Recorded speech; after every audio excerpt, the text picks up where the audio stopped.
Hi, just a couple of things before you watch my vlog on wax wraps.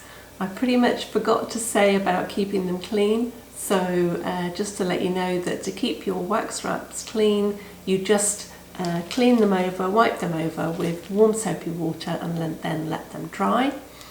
If you feel you need to do a bit more, then pop them between two bits of baking paper and put a hot iron and go over your wax wraps with that. That'll pretty much kill everything.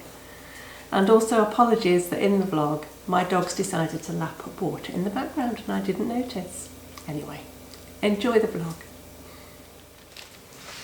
Hi, I'm Kate Wyatt and this is one of the vlogs from All Things Kate, my eco journey. I'm going to show you how to make wax wraps today, which I've started using instead of cling film and plastic coverings and things like that. So you're going to need to find yourself some cotton fabric, 100% cotton preferably. I've bought some especially, but actually you don't need to do that. It's only because I'm fussy and I want it to match my kitchen. So I also have a huge stack of fabric napkins that I've collected over the years, and now I haven't got a full set of any of them, apart from the ones I made for Christmas. So I could also make some wax wraps out of those, or out of old curtains, tea towels, anything like that. You don't have to go out and buy your fabric. I'm making square ones today, so this is 12 by 12 inches, old money. You can work out how many centimetres that is for yourself. But you might also want to make some round ones.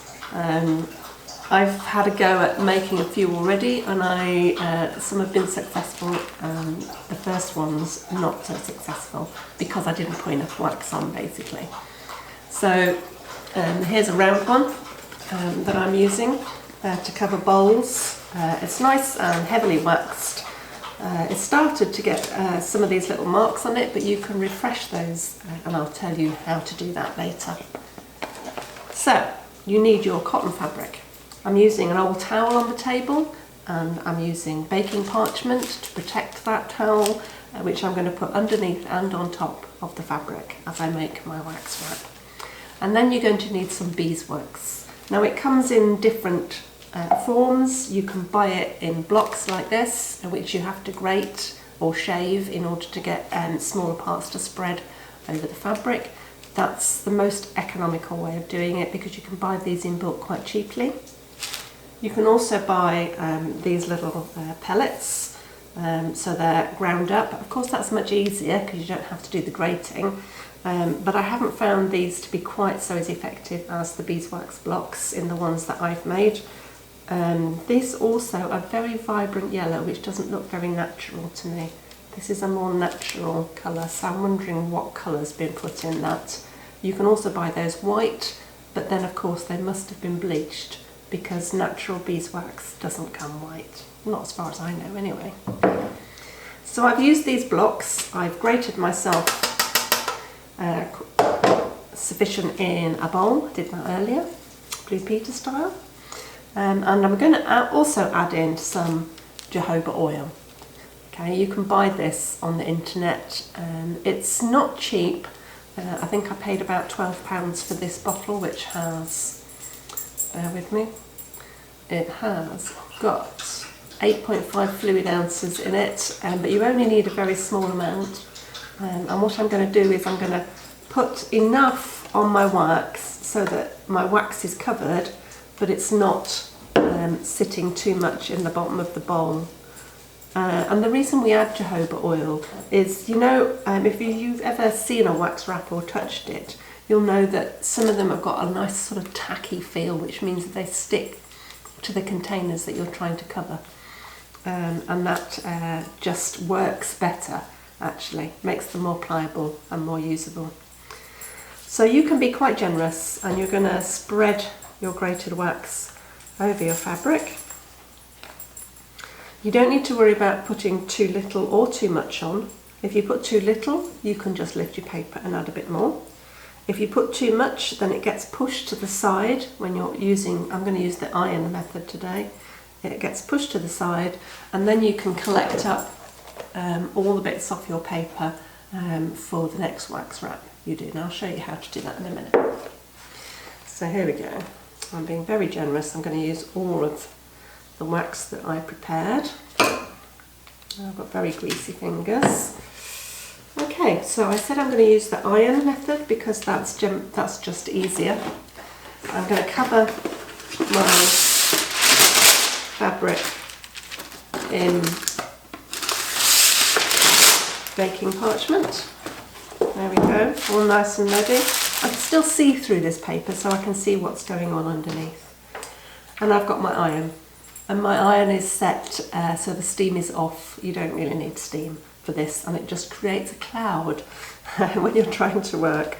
So you're going to just place your iron onto the wax. My iron's taking a moment to heat up because I haven't used it for a few minutes. So then you're just pressing down and gently moving the iron until the wax starts to melt. I can see through the paper where the wax is melting, and I can push little puddles around underneath so that they reach every corner and every side and every part of the fabric. As I said before, don't worry if you've got huge puddles of wax under there.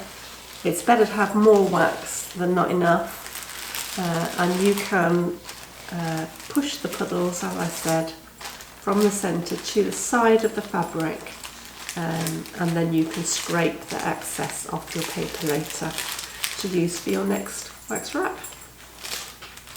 So this is just taking a little bit longer to melt. I'm moving the wax, making sure that every part is covered. Now I cut my fabric out using just normal sharp scissors, fabric scissors, but after the wax is dried I'm going to just neaten up the edges with some pinking shears. But you really don't need to do that if you don't want to, because the wax is going to stop the fabric from fraying. So there we go. So I can see that the wax has moved right across the fabric. I'm going to peel my paper off, which is dripping all over me.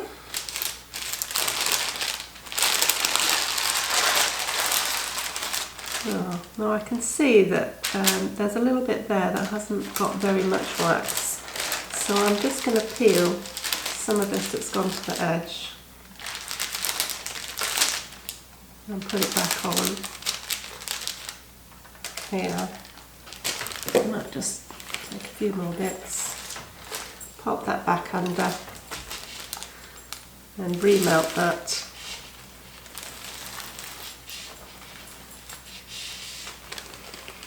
And push the excess to the sides. That looks better. Okay, so now you've got your wax wrap, which you're just going to gently peel off your paper and let it dry. You can see that bit that I did last is more wet. It dries very quickly.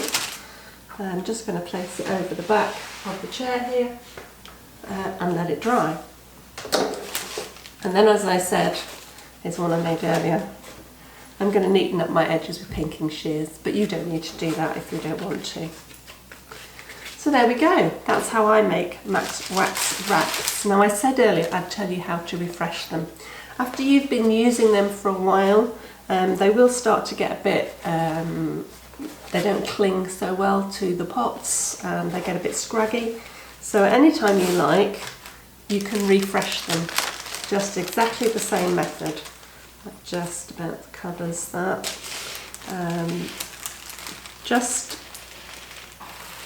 put the iron on, go all over. The wax that's already in the fabric will melt. If there's not enough wax, if it's lost wax or you didn't put enough on to start with, you can just add a little bit more. And that will have refreshed your wax wrap, ready to use again. So in theory, these can be used over and over and over again. You might need to add a little bit more wax in the future to refresh them, but they can be used endlessly. So good luck.